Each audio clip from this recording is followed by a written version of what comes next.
السلام علیکم عزیز طلباء و طالبات، امید ہے کہ آپ سب کے سب ٹھیک ہوں گے، خوش و خرم ہوں گے۔ ہم نے اخلاق نبوی صلی اللہ علیہ وسلم یہ سبق مکمل کیا ہے۔ امید ہے کہ آپ کو اچھی طرح بخوبی سمجھ میں آیا ہوگا۔ تو میں نے پھر آپ سے یہ جو اس کا فرنگ ہے یعنی الفاظ معنی یہ اپنی کاپی پہ لکھنے کو کہا تھا کہ جس طرح یہ الفاظ یعنی محسن انسانیت یہ لفظ ہے، اس کا معنی ہے انسانیت پر احسان کرنے والا۔ اسی طرح یہ دونوں صفحات پہ صفحہ نمبر 24 اور صفحہ نمبر 25 پہ اور پھر صفحہ نمبر 26 پہ یعنی تقریباً 2.5 صفحوں پہ یہ الفاظ معنی ہیں۔ یہ سب کے سب آپ اپنی نوٹ بک پہ اپنی کاپی پہ لکھیں گے منوان اسی طرح جس طرح یہ لکھے ہیں۔ اگر آپ اس کو 2 شیڈ انکوں میں یعنی 2 رنگوں میں لکھیں گے تو زیادہ ہی بہتر ہوگا۔ پھر اس کے بعد سوالات، یعنی اس کا جو حصہ دوم ہے ایکسرسائز کا وہ سوالات ہے۔ سب سے پہلا سوال ہے حضرت محمد صلی اللہ علیہ وسلم کی سیرت پاک کا سب سے روشن پہلو کیا ہے؟ یعنی حضور صلی اللہ علیہ وسلم کی جو سیرت پاک ہے سب سے بہترین پہلو کیا ہے، سب سے زیادہ روشن پہلو کیا ہے؟ تو اس کا جواب یہ ہے کہ یوں تو حضور صلی اللہ علیہ وسلم کا ایک ایک کردار، ایک ایک کام، ایک ایک عمل، ایک ایک حرکت ہر ایک روشن پہلو ہی ہے، لیکن یہ مانا جاتا ہے حضور صلی اللہ علیہ وسلم کی سیرت پاک کا سب سے روشن پہلو یعنی سب سے روشن پہلو آپ کے اعلیٰ اخلاق ہے، یعنی جو حضور صلی اللہ علیہ وسلم کے اخلاق ہے سب سے روشن پہلو وہی ہے۔ تو مختصر سا جواب، حضرت محمد صلی اللہ علیہ وسلم کی سیرت پاک کا سب سے روشن پہلو آپ کے اعلیٰ اخلاق ہے۔ اس کے بعد دوسرا سوال، آپ صلی اللہ علیہ وسلم نے مکہ معظمہ سے مدینہ منورہ ہجرت کیوں کی؟ یعنی حضور صلی اللہ علیہ وسلم پیدا ہو گئے مکہ معظمہ میں، تو انہوں نے مدینہ منورہ ہجرت کیوں کی، کیوں ان کو ہجرت کرنی پڑی؟ تو مختصر سا جواب لکھنے کی میں نے کوشش کی ہے تاکہ آپ کو بعد میں یہ لکھنا بھی آسان ہو اور یاد کرنا بھی۔ آپ صلی اللہ علیہ وسلم کو مکہ میں کفار مکہ نے ساتھیوں سمیت اتنا ستایا اور تنگ کیا کہ آپ نے مکہ معظمہ کو چھوڑ کر مدینہ کی ہجرت کی۔ مختصر سا جواب، یعنی حضور صلی اللہ علیہ وسلم نے جو ہی دین اسلام کی دعوت شروع کی مکہ معظمہ نے تو تمام کفار، تمام مشرکین مکہ وہ حضور صلی اللہ علیہ وسلم کے مخالف ہو گئے، یہاں تک کہ حضور صلی اللہ علیہ وسلم کے اپنے رشتہ داروں میں ان کے چاچا سب کے سب ان کے مخالف ہو گئے۔ اسی لیے وہ ان پہ اور حضور صلی اللہ علیہ وسلم کے ساتھیوں پہ ستم ڈھانے لگے، ان کو پریشان کرنے لگے، ان کو ہر طرح سے ستانے لگے۔ تو حضور صلی اللہ علیہ وسلم نے آخر کار تنگ آ کر اللہ تعالیٰ کے اذن اور اللہ تعالیٰ کے حکم سے مدینے کی طرف ہجرت کی۔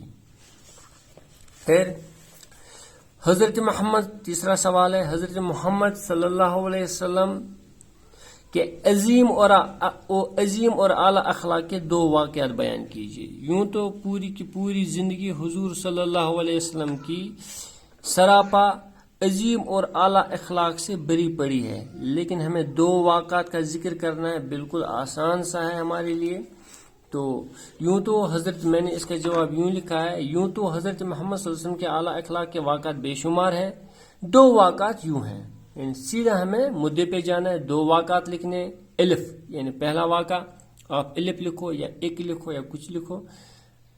پہلا واقعہ، حضور صلی اللہ علیہ وسلم جب ایک گلی سے گزرتے تھے تو بوڑھی عورت آپ صلی اللہ علیہ وسلم پر ہر وقت گھر کا کوڑا کرکٹ ڈالتی تھی، یعنی گھر میں جمع شدہ گندگی وہ حضور صلی اللہ علیہ وسلم پہ ڈالتی تھی اور ہر وقت اسی کام میں لگی رہتی تھی کہ حضور صلی اللہ علیہ وسلم کب یہاں سے گزرے میں اس پہ گند ڈالوں۔ تو ایک دن جب وہ بوڑھی عورت بیمار ہو گئی تو آپ صلی اللہ علیہ وسلم اس کی عیادت کے لیے گئے اور اس کے ساتھ احسان کا معاملہ کیا، یعنی حضور صلی اللہ علیہ وسلم نے جب معمول میں پایا کہ آج اس پہ گند نہیں پڑی تو حضور صلی اللہ علیہ وسلم نے پتہ کیا کہ یہ عورت کو کیا معاملہ ہے، وہ کہاں ہے آج؟ تو معلوم ہوا کہ وہ بیمار ہے. تو حضور صلی اللہ علیہ وسلم فوراً وہیں سے مڑ کے اس عورت کی تیمہ داری کے لیے گئے، یعنی اس کی عیادت کے لیے گئے، اس کو پوچھنے کے لیے گئے اور اس کے ساتھ احسان کا معاملہ کیا. یہ تھے حضور صلی اللہ علیہ وسلم کے اعلیٰ اخلاق، یعنی اپنے جانی دشمن کو وہ عیادت کے لیے گئے.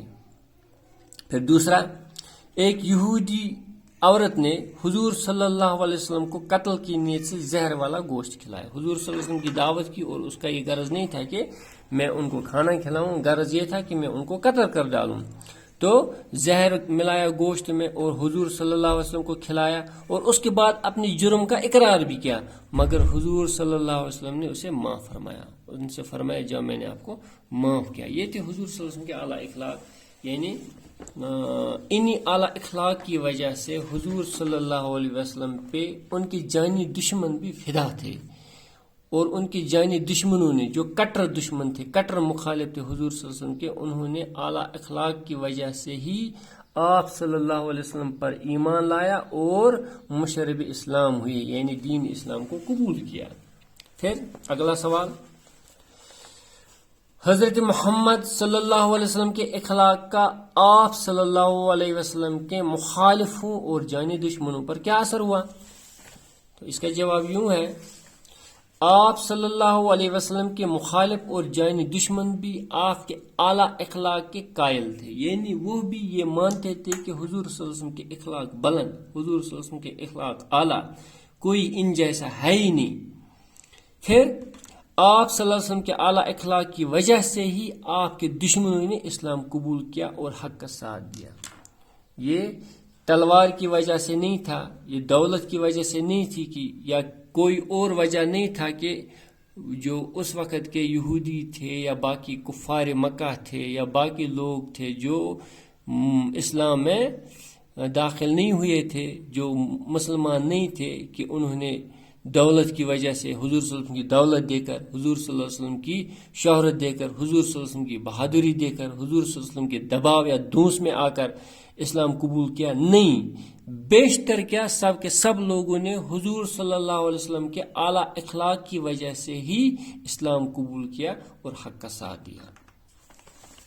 اس کے بعد اگلا سوال، پانچواں سوال، فتح مکہ کے بعد آپ صلی اللہ علیہ وسلم نے ان لوگوں کے ساتھ کیا سلوک کیا جنہوں نے آپ صلی اللہ علیہ وسلم پر بہت ظلم کیے؟ یعنی فتح مکہ آخری جنگ تھی تقریباً، اس کے بعد بھی کچھ جنگیں ہوئی، لیکن کفار مکہ کے ساتھ وہ آخری جنگ تھی. اس سے پہلے کفار مکہ نے بہت ساری جنگیں مسلط کی حضور صلی اللہ علیہ وسلم پر یا حضور صلی اللہ علیہ وسلم کی جماعت پر یا جو مسلمان ہوئے تھے ان پر، لیکن حضور صلی اللہ علیہ وسلم نے جب فتح مکہ کیا، جب وہ حضور صلی اللہ علیہ وسلم مکہ میں فاتح کے طور مکہ میں داخل ہو گئے، تو اس وقت تمام کے تمام جو دشمن تھے، جنہوں نے حضور صلی اللہ علیہ وسلم کو زندگی بھر ستایا تھا، جنہوں نے حضور صلی اللہ علیہ وسلم کے ساتھیوں کو زندگی بھر ستایا تھا، مکے سے بے دخل کیا تھا، وہ سب کے سب حضور صلی اللہ علیہ وسلم کے اس وقت زیر تھے. لیکن حضور صلی اللہ علیہ وسلم نے کوئی انتقام گیری نہیں کی، کسی سے بدلہ نہیں لیا، بلکہ عام معافی کا اعلان فرمایا. وہی میں نے یہاں پہ لکھا، فتح مکہ کے بعد آپ صلی اللہ علیہ وسلم نے ان لوگوں کو جنہوں نے آپ پر بہت ظلم کیے، ان لوگوں کو جنہوں نے آپ پر بہت ظلم کیے، دوبارہ کو نہیں لکھیں گے، ہم یہاں پہ کٹ کریں گے،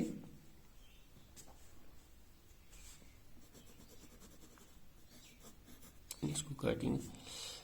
فتح مکہ کے بعد آپ نے ان لوگوں کو جنہوں نے آپ صلی اللہ علیہ وسلم آپ پر بہت ظلم کیے، یک دم یعنی پھٹو پھٹ ایک ہی جھٹکے میں یک دم معاف فرمایا اور عام معافی کا اعلان فرمایا.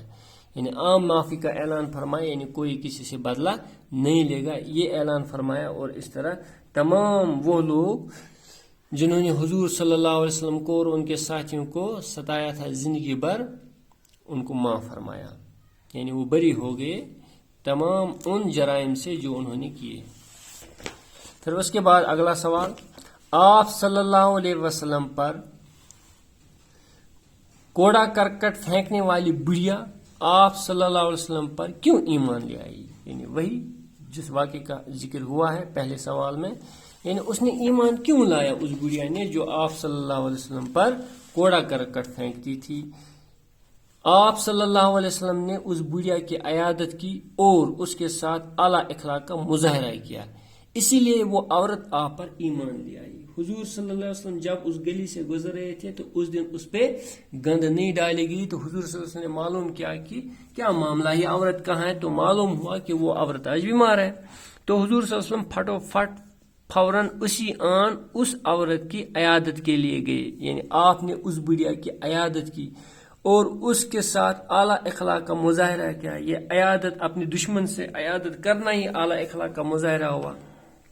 تو وہ عورت یہ حسن اخلاق دیکھ کر، حضور صلی اللہ علیہ وسلم کا اعلیٰ اخلاق دیکھ کر وہ اس اخلاق سے متاثر ہو گئی اور آپ صلی اللہ علیہ وسلم پر وہ ایمان لے آئی، یعنی اس نے اسلام قبول کیا. اس کے بعد کچھ سوالات اور بھی ہیں، یعنی جمعہ کے واحد اور واحد کے جمعہ بنائے، یعنی ان میں کچھ الفاظ واحد ہیں ان کے ہمیں جمعہ بنانے ہیں اور کچھ جمعہ ہیں ان کے ہمیں واحد بنانے ہیں. جیسے پہلی لائن ہے مخالف، کلمہ، معاملہ، وقت، طرف، موقع، تکلیف، یہ سب کے سب واحد ہے، یعنی مخالف اس کا جمعہ آئے گا مخالفین، یعنی عرب میں حضور صلی اللہ علیہ وسلم کے جو مخالفین تھے. اسی طرح کلمہ ایک بات، کلمات اس کو کہیں گے، اس کا جمعہ کلمات ہوگا. اسی طرح معاملہ، معاملات، وقت، اوقات، طرف، اطراف، موقع، مواقع، تکلیف، تکالیف.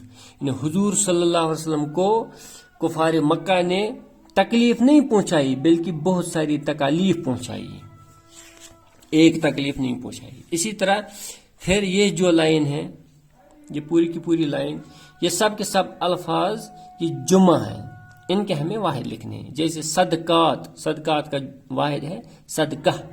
گزارشات، گزارشات کا واحد ہے گزارش. اسی طرح عزائم کا عزم، نوادر کا نادرہ، نادر کہتے ہیں عجیب و غریب چیز کو. پھر جوانب، جانب یعنی کس طرف، اس جانب. تصانیف، تصنیف، کتب، کتاب، یعنی یہ واحد جمعہ. یہ بھی آپ الگ الگ لکھیں گے، یعنی بالکل اسی کاپی پہ لکھیں گے، اس کو الگ کاپی بنانے کی ضرورت نہیں ہے. یعنی جو گرامر کاپی آپ بناتے ہیں وہ بنانے کی ضرورت نہیں، آپ اسی کاپی پہ یہ لکھیے. انشاءاللہ اگلی کلاس میں ہم اس کا اور ایک چوتھا سوال وہ اور متضاد الفاظ وہ کریں گے، اور ساتھ ساتھ اگلا لیسن نعت شریف پڑھیں گے. آج کے لیے اتنا ہی. اللہ حافظ. اور آپ سے یہ گزارش کہ یہ کاپی آپ اسی وقت بنانا شروع کریں گے. اللہ حافظ.